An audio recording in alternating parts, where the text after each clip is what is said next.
লীগের সাথে বিদ্বেষ করে দেখায়, আর রাতে লীগের সাথে প্রেম দেখায়। এই মুনাফিকি রাজনীতি আর বাংলাদেশের মানুষ দেখতে চায় না। লাখে লাখে ভুয়া ফেসবুক আইডি, কাতারে কাতার, কিন্তু লোক গুইনা পাওয়া যায় মাত্র 7,500। এরকম রাজনৈতিক দল আছে না? যে সকল ব্যক্তিরা ফ্যাসিস্ট আওয়ামী লীগের রাজনীতির সাথে সরাসরি সম্পৃক্ত ছিল, ছিল এবং আছে, তারা বিএনপির সদস্য হতে পারবে না। এবং এখানে কিন্তু স্টেটমেন্টে ক্লিয়ার করে দেওয়া আছে। আপনারা কি সেই রাজনীতি আর ফেরত চান, যারা দিনে লীগের সাথে বিদ্বেষ করে দেখায় আর রাতে লীগের সাথে প্রেম দেখায়? তাদেরকে আপনারা চান? আজকে সেজন্য এই মুনাফিকি রাজনীতি আর বাংলাদেশের মানুষ দেখতে চায় না। তারা দেখতে চায় যারা এই 16 বছরে আন্দোলন সংগ্রাম করেছে তাদেরকে দেখতে চায়। এর বাইরে আর কেউ সদস্য হওয়ার সুযোগ নাই। একটা বাংলা একটা প্রবাদ আছে যে রাবে সে চুলো বাঁধে।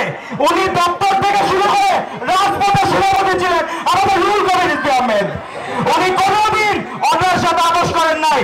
আজকে এই আপনি দেখবেন যে 28 অক্টোবর পরে গত 7ই জানুয়ারি একটা মুনাফিকি দল আছে না, 7ই জানুয়ারি তাদেরকে চলি দেখাক ফ্যাসিস্ট লীগের বিরুদ্ধে রাজপথে কুর্মিটোলার মেইন রোডে ভারপ্রাপ্ত চেয়ারম্যান জনাব তারেক রহমানের নির্দেশনায় রুহুল কবির রিজভী আহমেদ সর্ববৃহৎ মিছিল নিয়ে প্রতিবাদ জানিয়েছিলেন। তখন এই দল ছিল, এই দলকে কেউ দেখছেন? কোথাও দেখেন নাই। কিন্তু ঠিকই কিন্তু রুহুল কবির রিজভী আহমেদ সেই দিন প্রতিবাদ করেছিলেন। আবার যখন ইন্ডিয়ান পণ্য বয়কটের জন্য সারা বাংলাদেশের মানুষের হৃদয়ে ইন্ডিয়ান পণ্য বয়কটের এই আস্থা ধারণ করিয়েছিলেন কে? এই বিএনপির সিনিয়র যুগ্ম মহাসচিব অ্যাডভোকেট রুহুল কবির রিজভী আহমেদ। একটা বর্তমানে রাজনৈতিক দল আছে, তাদের জন্য বর্তমান সময় একটা কথা প্রযোজ্য।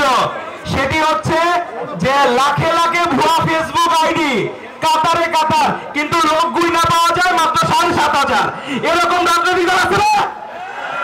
এই জন্য তাদেরকে আমাদের জানতে হবে যে আমরা এই রাজনীতি করি, বিএনপি যে সত্যিকারে বাংলাদেশের ধারক ও বাহক সেটি বাংলাদেশের মানুষকে জানাতে হবে। 1991 সালের 26শে ফেব্রুয়ারি আপসহীন দেশনেত্রী বেগম খালেদা জিয়া নির্বাচনের আগে বলেছিলেন, আমাদের হাতে স্বাধীনতার পতাকা, বাকিদের হাতে গোলামীর জিঞ্জির। আপনাদের সেই কথা মনে নাই? আজকে সেই ভারপ্রাপ্ত চেয়ারম্যান বিবিসি বাংলায় কি বলেছেন যে বিএনপির কূটনীতি কি হবে? উনি বলেছেন, ভাই আমি কোন দেশ বুঝি না, আমি বাংলাদেশপন্থী মানুষ। উনি আর কি বলেছেন?